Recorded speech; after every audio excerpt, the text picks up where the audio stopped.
Ever boot up your PC just to find huge black bars on the sides, massive icons, and a completely distorted screen? I'm going to show you the absolute quickest and most effective ways to make your PC display in full screen.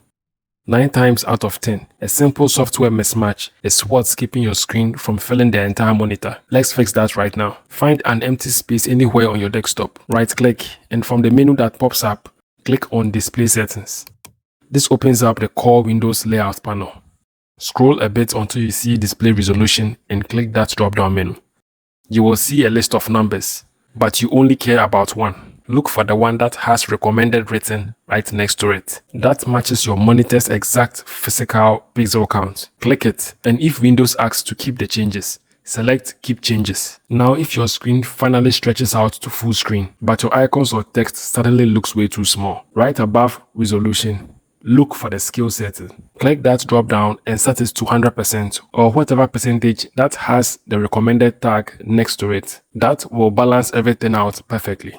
Now what if your desktop looks perfectly full screen, but the moment you launch a specific game, a media player or a streaming video, everything shrinks or locks into a small window? When that happens, the problem is trapped inside that specific piece of software. To fix this problematic app or game, head straight into its settings or options menu.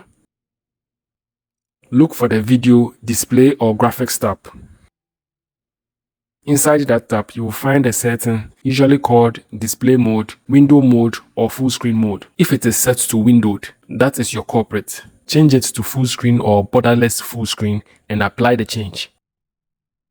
And here is a pro tip. If you are watching a video in a web browser or using a media player and want an instant fix, just hit the F11 key on your keyboard. That is the universal Windows shortcut to instantly toggle any active browser or media window into full screen mode. Sometimes the monitor itself is not configured properly. In this case, look for the physical buttons on your monitor and press the menu or auto adjust button. From there, simply navigate to settings related to aspect ratio and change it to full screen.